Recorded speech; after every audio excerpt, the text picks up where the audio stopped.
प्राप्त करके साधक की साधना सफल हो गई है।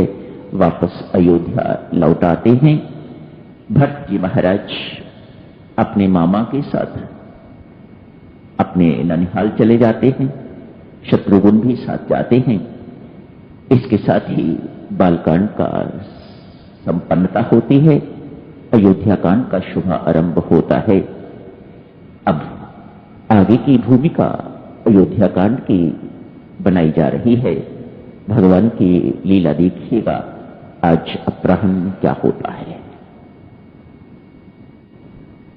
रामराज का प्रस्ताव राम के गुणों को देखते हुए वर्णन करते हुए राजा दशरथ की ओर से आता है। एक दिन दर्पण देखते हैं। संत महात्मा कहते हैं दशरथ में और दशमुख में एक बड़ा अंतर है। दशरथ स्वयं दर्पण देखता है, रावण दूसरों को दर्पण दिखाता है। बड़ा अंतर है इसमें। जा तू अपना मुंह शीशे में जाके देख, ऐसी बात कहने में और स्वयं दर्पण देखने में बहुत अंतर है। स्वयं दर्पण आप लोग देखते हैं तो अपने मुख को जहां जहां भी कहीं भद्दा दाग इत्यादि लगा हुआ होता है उसे साफ कर लेते हैं। साधक को भी ये दर्पण नित्य देखते रहना चाहिए। बाहरी सजावट सज्जा सौंदर्य के लिए नहीं, भीतर झांकने के लिए मन को दर्पण कहा जाता है। इसका निरीक्षण नित्य करते रहना चाहिए। अपने आप को उस दर्पण में नित्य निहारते रहना चाहिए। इन्होंने भी देखा है, राम गुणवान पाया है, अपना अंतकाल समीप पाया है तो सोचा राम को राज्य दे दिया जाए। तैयारी हो रही है, सब कुछ मान गए हैं। उधर देवऋषि नारद अध्यात्म रामायण में वर्णन आता है। परांगण में राजा राम मातेश्वरी सीता विराजमान है, आपस में बातचीत हो रही है। उसी वक्त वीणा की झंकार करते हुए देवऋषि नारद आकाश मार्ग से नीचे उतरते हैं, प्रणाम करते हैं। प्रभु ब्रह्मा जी का भेजा हुआ आया, पिताश्री ने भेजा है। देवऋषि नारद ब्रह्मा के मानस पुत्र हैं। ब्रह्मा जी का भेजा हुआ आया हूं महाराज याद दिलाने के लिए। उन्होंने कहा है प्रभु राम को याद दिला दो, यहां राज्याभिषेक की तैयारी हो रही है और आप किसी और काम के लिए अवतरित हुए हैं। मैं वो याद दिलाने के लिए आया हूं। आपने रावण को मारना है महाराज, आपने प्रण लिया हुआ है, इसलिए अवतार लिया हुआ है कि धरती का बोझ हल्का करेंगे। मैं वही याद दिलाने के लिए आपको आया हूं। प्रभु राम कहते हैं चिंता न करो, ऐसा कभी नहीं होगा। जाओ, उनको लौटा देते हैं। होता तो वही है, ना हो तो वही रहा है जो राम चाहते हैं, जो उन्होंने रच रखा हुआ है, जो उन्होंने विधि बना रखी हुई है, बिल्कुल उसी अनुसार ही होता जा रहा है। राम अनभिज्ञ नहीं है, मानव है, नर बने हुए हैं, इसलिए मासूम भोले भाले बने हुए हैं, अनभिज्ञ बने हुए हैं, पर कृति तो सारी उन्हीं की है।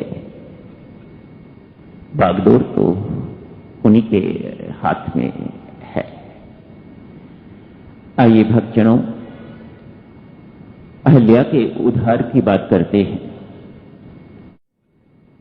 बागडोर तो उन्हीं के हाथ में है। आइए भक्तजनों, अहल्या के उद्धार की बात करते हैं। सुबह आपसे अर्ज करी गई थी कि इसे थोड़ा विस्तार पूर्वक देखेंगे कि अहल्या कौन है। ब्रह्मा की पुत्री है, कहते हैं अति सुंदर, बहुत सुंदर, तभी तो बुद्धि की प्रतीक है। बुद्धि भी तो हमारी अति सुंदर है। यदि विवेक युक्त है, ठीक दिशा में लगी हुई है तो अति सुंदर है।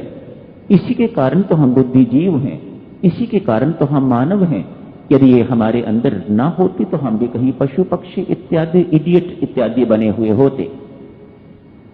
इसी के कारण, इसी बुद्धि के कारण हम बुद्धिजीवी हैं, मानव है, इसी की उत्कृष्टता के कारण। विवेक युक्त यदि बुद्धि है, ज्ञान युक्त यदि बुद्धि है, परमेश्वर के श्री चरणों में लगी हुई बुद्धि है, तो इस जैसी सुंदरता और किसी में नहीं। अहल्या अति सुंदर है। इंद्र को पता लग गया है ब्रह्मा जी ने एक बहुत सुंदर पुत्री की सृष्टि करी है। मैं स्वर्ग का देवता हूं, मालिक हूं, इसका विवाह मेरे साथ ही करेंगे। ये अपने मन में उसने ठान ली। ब्रह्मा जी के पास एक और व्यक्ति भी है जिसे महर्षि गौतम कहते हैं। दो लोग हैं इस अहल्या को पाने वाले। देखिए ब्रह्मा जी महाराज किसको चुनते हैं। एक का भोगी जीवन है, दूसरे का त्यागी जीवन है। मानो ये संकेत दे रही हूं ब्रह्मा जी महाराज, हमारी बुद्धि को भोगी जीवन की ओर जाना चाहिए या हमारी बुद्धि को त्यागी जीवन की ओर जाना चाहिए। आखिर वह त्यागी जीवन को ही, तपस्वी जीवन को ही चुनते हैं। मानो हमारी बुद्धि कैसी भी है, कैसी भी क्यों ना हो, इस बुद्धि को त्याग के साथ जुड़ना चाहिए, इस बुद्धि को तप के साथ जुड़ना चाहिए, न कि भोग के साथ। जब भोग के साथ जुड़ जाती है तो ये बुद्धि जड़ बुद्धि हो जाती है। विवाह तो महर्षि गौतम के साथ अहल्या का हो गया। ब्रह्मा जी बहुत समझदार पिता हैं, इसलिए विवाह जो है वह महर्षि गौतम के साथ कर दिया। लेकिन इंद्र भूल नहीं पा रहा इस बात को। उसने अपना अपमान भी माना है इसको, लेकिन साथ ही साथ वह अहल्या के सौंदर्य को याद करता रहता है। किसी न किसी ढंग से इसे पाके रहूंगा। आज कूटनीति का प्रयोग करके जानता है महर्षि गौतम सुबह सुबह ब्रह्म मुहूर्त में स्नान करने के लिए बाहर जाते हैं। आज उससे भी पहले मानो इंद्र देवता को सारी रात नींद नहीं आई, कुकर्म करने जा रहा है। कुकर्म करना, पाप करने के लिए नींद नहीं आई, सारी रात सोया नहीं। क्या किया है?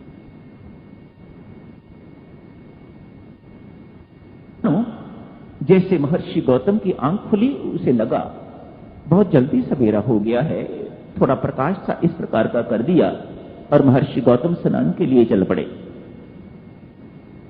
जाते जाते स्नान करने के लिए अभी नदी तक पहुंचे नहीं, रास्ते में ही देखा मुझे गलती लगी है, ये समय स्नान करने का नहीं, वापस मुड़ाए।